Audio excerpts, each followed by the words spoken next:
시청자 여러분 안녕하십니까. 지금부터 정권의 안보정론을 시작하겠습니다. 자, 이번 시간엔 말이죠, 윤석열 대통령이 매우 이례적으로 재벌 총수들을 만찬에 초대했습니다. 자, 비공개 만찬이다. 그리고 이제 알려져 있지만은요, 재벌 총수들을 만나서 나눈 그런 얘기가 과연 어떤 얘기가 있는지 한번 여러분께 전해드리도록 하겠고요. 그리고 인용한 특위위원장이 정치권의 많은 뭐라고 그럴까요? 좀 어려운 문제, 그러니까 이제 갈등 이슈들도 많이 내놓지만은 여러 가지로 신선한 충격을 주고 있다. 이러한 보도가 나오고 있습니다. 자, 그리고요, 지금 이제 그 중에 하나가 뭐냐? 영남권 의원들 서울 험지 출마를 해라.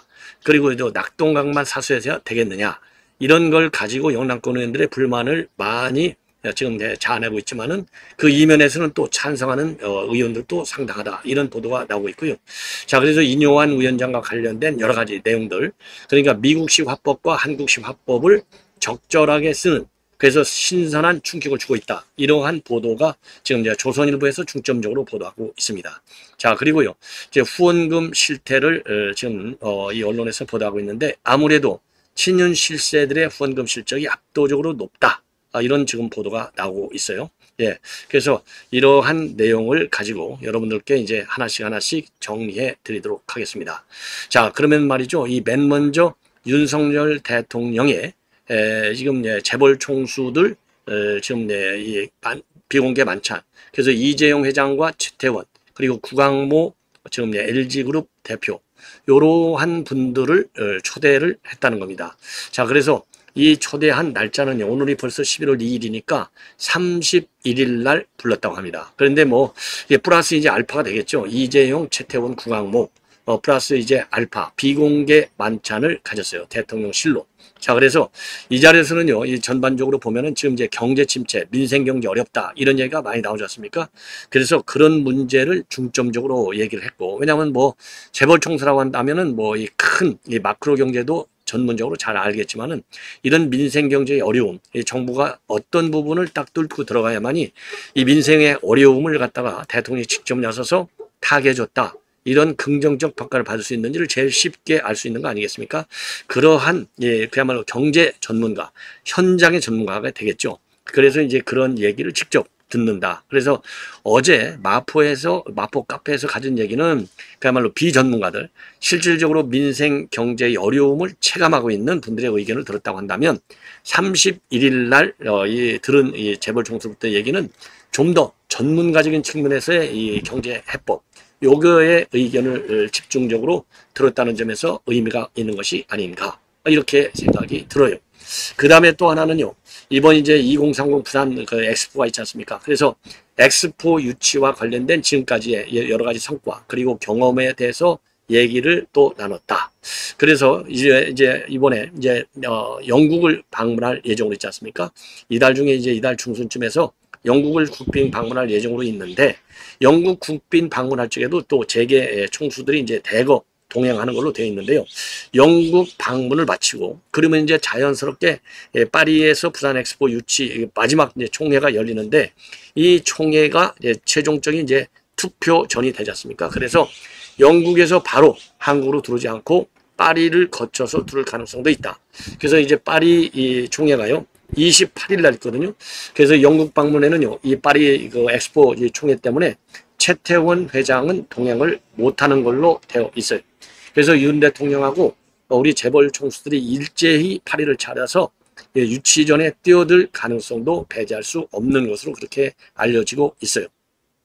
자, 그리고요, 이번에 이제 그러니까 이제 엑스포하고 이제 그 우리 민생 경제의 어려움, 이런 거를 중점적으로 얘기했다 나오고도 있지만, 이번 중동 방문에서 대대적인 성과를 많이 거뒀지 않습니까? 이번 사우디하고 카타르.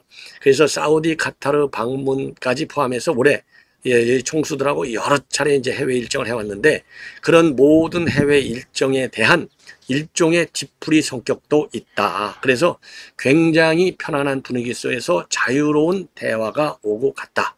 이렇게 지금 이제 이 대통령실에서는 지금 이 브리핑을 한 것으로 알려져 있어요. 자, 그래서 핵심은 지금 이제 복합 위기 상황이잖아요. 복합 위기 중에서도 이제 경제 위기 상황이 굉장히 심각하고, 특히 내년 총선을 앞둔 상황에서요, 경제 위기 극복 굉장히 중요한 거 아니겠습니까? 아니 빌 클린턴 대통령도 그랬잖아요. 바보야, 경제가 문제야. 딱 얘기했지 않습니까? 그 정도로 이 빵의 문제가 총선에서는요, 제일 중요한 거 아니겠습니까? 자, 그런 측면에서 이번 재계 총수들과의 회동, 비공개 만찬 상당한 의미를 갖고 있다. 그래서 이 재벌 총수들도요, 이 민생경제의 이 아픔, 요거를 해결하는데 정부하고 특히 이제 정부 이 대통령의 어떤 생각 요런 것을 중점적으로 많이 이제 반영을 해서 도와줄 가능성이 커지는 것이 아닌가 이렇게 생각이 드네요. 예, 그래서 재벌 총수들과의 이번 이 면담 내용이 상당히 의미를 갖고 있다 이렇게 보여집니다. 자, 그래서 재벌 총수들과의 이런 이 회동과 관련해서는요, 추가적으로 또 보도가 나오면 여러분께 말씀을 드리도록 하겠습니다. 자, 이번에는요, 인요한 위원장이 많은 신선한 충격을 주고 있다. 이러한 보도가 지금 많이 나오고 있어요. 자, 그래서 이렇게 신선한 충격의 유머 또는 뭐 또 이 굉장히 이 핵심을 찌르는 그런 문제의 제기랄까 이런 것들이요, 이 갈등을 유발하기도 있지만은 우리 통상적인 순수 우리 한국인 정치인들이 내놓는 던지는 이 방법 그리고 그거를 문제가 발생했을 때 쓸어 담는 방법이 상당히 좀 특이하다. 그래서 한국식 화법과 그리고 이제 미국식 화법 그런 데다가 저도 여러분께 말씀드렸지만은 이 인요한 위원장은요, 그 유머가 아주 타고난 분입니다. 그래서 이 유머 때문에도 사단이 굉장히 크게 날 만한 이슈들도 쉽게 해결을 보고 있다. 이런 보도가 나오고 있어요. 자, 그래서 여러분들께서 얘기 뭐 잘 아시겠지만은요, 우선 이러다 보니까 스타일이 아주 특이하다는 겁니다. 자, 그래서 한국과 미국식 화법이 섞인 그동안에 전혀 보지 못했던 새로운 유형의 이 화법을 꺼내고 있다. 그래서요, 우선적으로요, 맨 먼저 핵심 키워드를 먼저 꺼내요. 뭐, 기존 우리 한국인 정치인들은 쭉 설명을 먼저 하고 나중에 이제 핵심 키워드를 우리가 골라 잡는데, 인요한 위원장의 경우에는 핵심 키워드를 먼저 꺼낸다는 겁니다. 그래서 예컨대 유승민 의원 만났는데, 이걸 다른 사람들 같으면 뭐 설명이 길어지는데, 그냥 코리안 젠틀맨 딱 한마디로서 정리하지 않느냐. 예. 그래서 이렇게까지 얘기하는 이유는 이런 화법을 갖게 된 것은 미국에서는 상대 정치적으로 반대되는 동료를 하더라도 my friend 이렇게 해서 친근하게 부르는 이런 것들이 몸에 밴 것이 아니냐 이런 이제 해석이 나오고 있고요. 그리고 영남적 이 험지 출마는도 과거 같으면 물갈이 대상이다 이렇게 얘기할 텐데 물갈이라는 말을 쓰지 않고 영남 스타라 이렇게 이제 칭찬하면서 희생을 요구하고 있는 점. 요것도 상당히 특이하다는 거죠. 그리고 국민의힘에서 전라도 대통령을 만들어야 돼. 요렇게 해서 딱 핵심 키워드를 집어 던지는 거. 요것도 우리 국민들 입장에서는 쏙쏙 귀에 들어오게 하는 측면이 있는 것 아니냐. 그리고 유머 코드도 굉장히 차이가 난다는 거죠.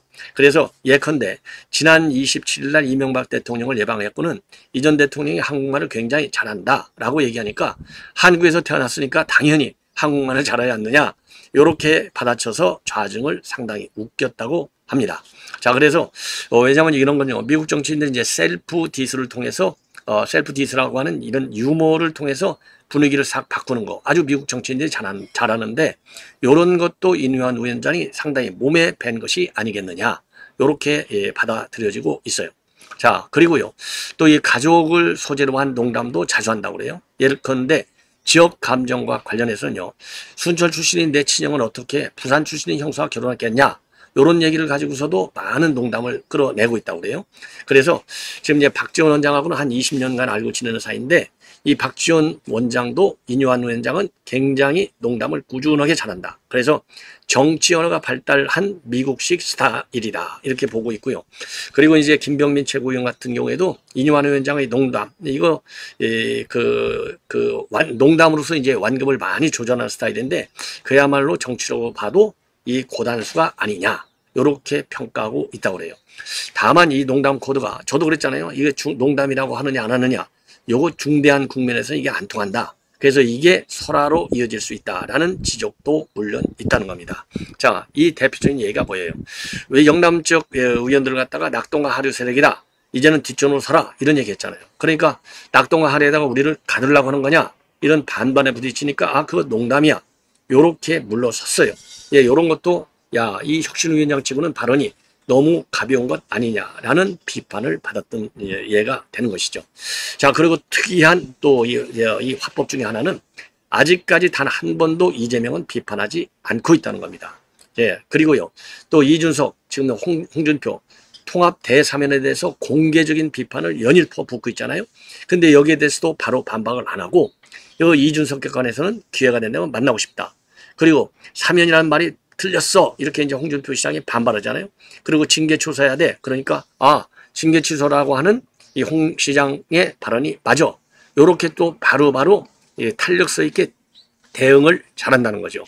그럼에도 불구하고 한번 옳다고 믿는 소신은 쉽게 꺾지 않는 특성을 가지고 있다는 겁니다. 그래서 자기 재산을 정리해서 북한에 결의계약을 갖다 주고 오면서도 김정일은 틀려먹은 놈이야, 이렇게 해서 맹비난하면서 고집을 꺾지 않았다고 하는 일화도 상당히 유명한 일화 중에 하나다, 이렇게 알려지고 있어요. 자, 그래서 인요한 위원장의 이런 이 재치 있는 이런 발언들이 상당히 좀 정치권에 화제가 되고 있다, 이런 보도의 말씀을 드리고요. 자, 그래서 이제 인요한 위원장이 이제 지금 뭘 하고 있느냐, 이 삼선 의원들을 좀 바꿔야 되겠다, 통일 지었고, 그러다 보니까 이게 민감한 또 반응을 야기하고 있어요. 자, 이 화면을 통해서 여러분들 보시겠지만은 우리 국민의힘의 경우에 통일 지역구 삼선 이상 의원이 무려 23명이나 됩니다. 정우택, 정진석, 조경태, 그리고 권성동, 김기현, 김학용, 윤상현, 이명수, 홍문표, 이분들은 이제 4선이고요.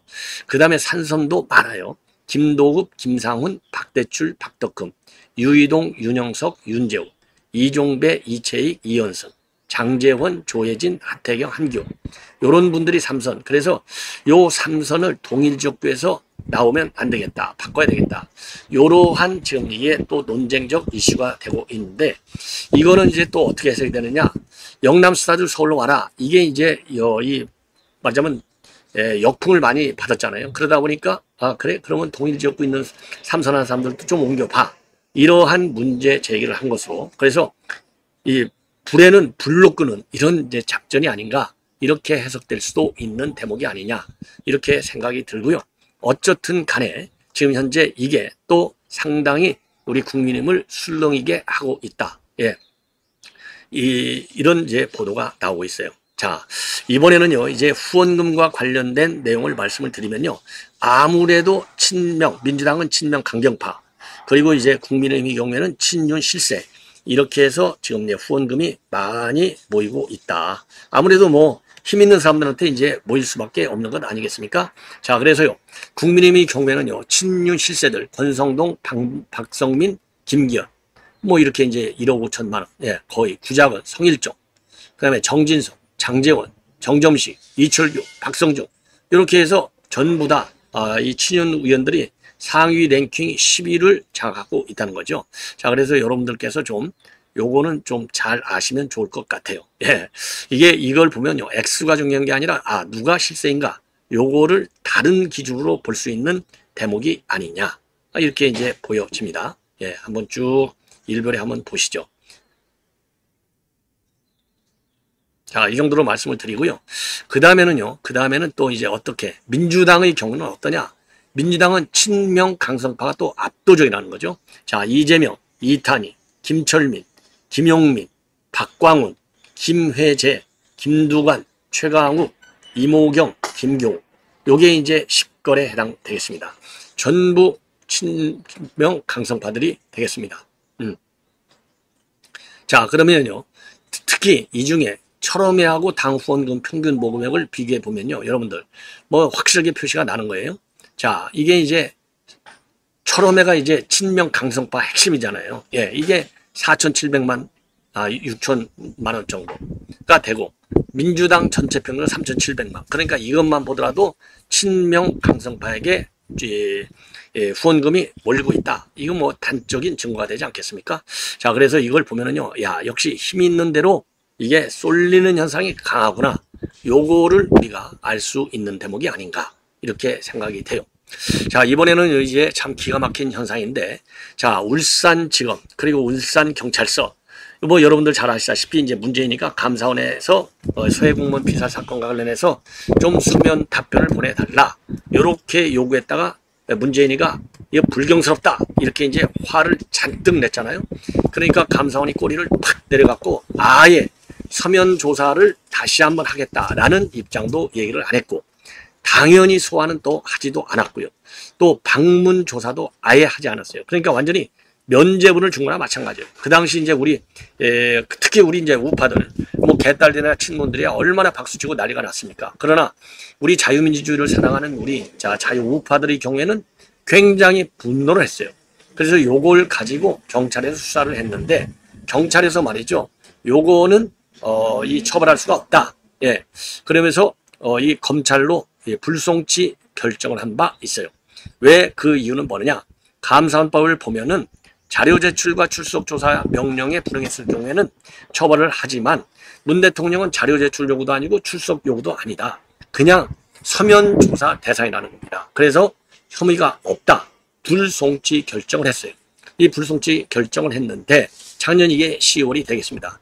요것이 이제 그래서 울산지검으로 넘어갔지 않습니까? 그랬더니 울산지검에서 내용도 똑같습니다. 이거 범죄 혐의가 없다라고 하는 이러한 이 경찰의 결정 그대로 받아줬어요. 그래서 검찰의 수사 기록, 그러니까요, 지금 이제 이 불응한 혐의 요거는 범죄 혐의가 없다. 이런 경찰의 수사 기록을 경찰에 그대로 돌려줬다고 합니다. 그러니까 이제 위법이 없다는 거죠. 자, 이거 도대체 이해가 갑니까? 검찰도 경찰하고 똑같은 입장이에요. 그래서 감사원이 문재인한테 보낸 것은 단순한 이메일이지, 이건 이메일은 공문이라고 볼 수가 없다.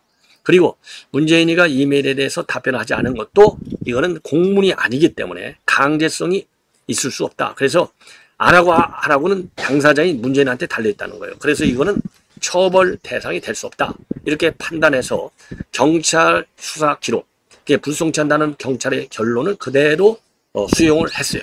그러니까 이제 쉽게 얘기해서 경찰에다가요, 보완 수사를 요청하지 않았습니다. 자, 그래서 검찰에서 밝힌 입장문을 보면은요, 감사원법상 형사처벌 대상은 자료 제출 또는 출석, 답변 요구를 거부한 행위인데, 문재인의 감사원 질의서 반송한 거거든. 여기에 해당된다고 보기가 어렵다는 겁니다. 야, 이거 한국말인데요, 정말 검찰과 경찰의 이러한 입장은 이해할 수 없다. 요렇게 판단이 됩니다. 자, 그래서 요렇게 해서요, 요거는 이제 뭐 일단 감사원, 경찰, 검찰은 끝났기 때문에 요 문제에 대해서는요, 우리 이제 시민단체에서 다시 이거를 고발하지 않는 이상 더 이상 처벌하기가 어렵지 않을까, 이렇게 생각이 들어요.